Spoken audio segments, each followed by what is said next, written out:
Everyone, hope everything's going well. You guys and gals know that drill. Smash that like button, subscribe if you haven't, comment down below. Follow me on Instagram at AIH_sports. Follow me on my finance channel at AIH Finance. This has been probably the wildest week since I've covered stories on my sports card channel. And just in general. I thought the cursed card care situation was nuts that I covered. No, this is more insane. And we blew the lid on this last fall, right before winter, I believe. There's a few of us. Anyways, I wanted to read this article from Darren Rovelle.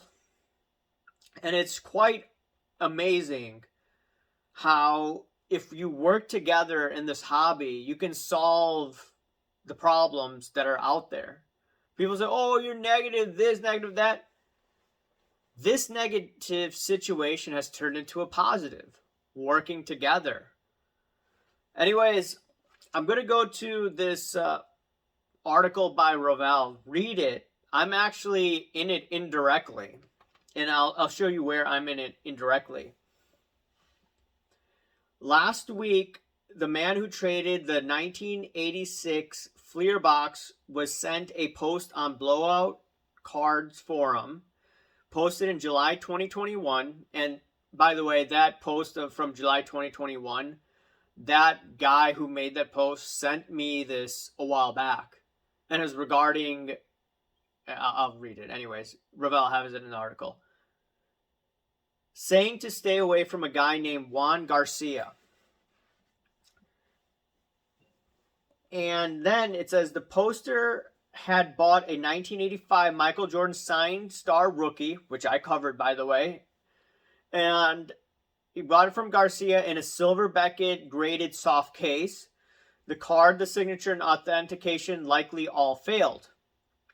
In a post from 3 years ago, he posted Garcia's address in Melbourne. The address matched the address Steve Hart was sending BBCE product to and Garcia, which at some point had the gall to tell Hart he was going to buy a 1986 Fleer box. Hart had told the man who wound up with the Fleer box, likely tampered and free of Jordans, the address, and he remembered it when it popped up. Recall those 1983 Olympic cards, which are close to worthless? Why would Garcia pay $300 for them? Once Hart found out about the fraud, he figured it out. The rack pack boxes were the biggest things we sold, so it gave him the biggest piece of our wrapping he could work with, Hart said. This is insane. So it then goes on. And this is where I'm in it, indirectly.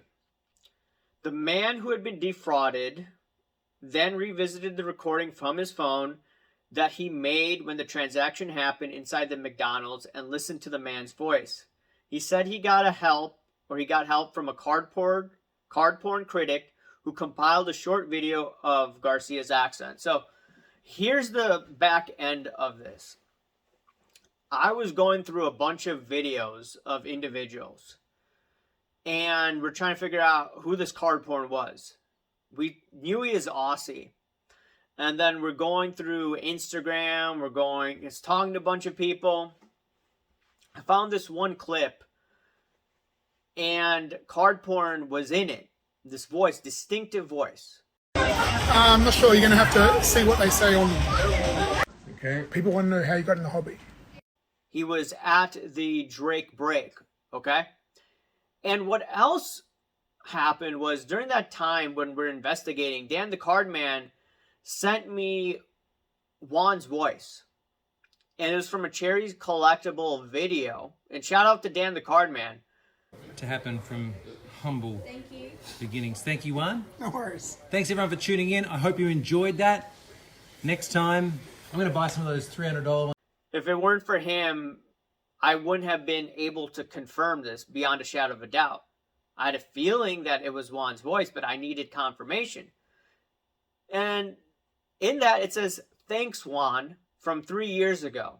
So someone from Cherry Collectibles knows Juan before, all of this, Mint Collective hangout and whatever. Okay? Now, I'm just thinking, I saw this blowout post, and it was tipped off from the guy who created the post in 2021. He told me, hey, look, there's a lead. I went with it. I was trying to figure out who this guy was. I posted on IG this blowout post. Dan the Cardman again. He tells me, hey, this dude's in Australia. He's an eBay seller. And then he posted something on IG, not IG, and blowout, something about Instagram, messaged me. And I then messaged this guy.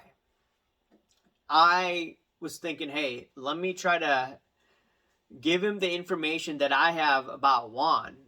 I have multiple recordings of Juan's accent. And he then looked at my clip, and he looked at his clip that he recorded, or that his wife recorded. And what ended up happening was, he asked me, what do you think of it? Do you think it's Juan's voice? I said 100%, without a shadow of a doubt. And he says, oh, wow, this is interesting.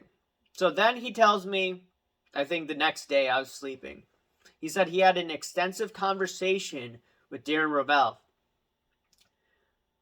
Long story short, Darren Rovelle listened to that conversation of that individual and listened to the clips that I put together that he actually sent, the guy from Australia. So with that, it helped Darren Rovelle piece all of this information together. A little bit from Steve Hart, a little bit from the guy from Australia, a little bit from the work that Dan and I have done. And bada bing, bada boom, the Action Network reviewed a video his wife secretly recorded in McDonald's. And guess what? They were able to figure out that he committed another scam. And now you have to ask the question, and this article talks about crazier stuff also. Okay? It talks about Ken Golden. He wrote about him and his experience with Juan Garcia. I'm probably going to touch base on this in a different video. Very interesting. And Heritage Auctions is also listing it. This is wild stuff. Stuff that you haven't seen in years, and the amount of fraud going on. Like hanky-panky to the extreme. What I'm trying to get at is, if we all work together, we can cut down the amount of fraud in this industry. That's why Rovelle works with a lot of people in this hobby that are trying to expose the truth. And it's amazing that he's put this piece together. So, anyways, guys and gals, let me know what you think. Remember to smash that like button, subscribe if you haven't, and comment down below. I'll talk to you later. Bye.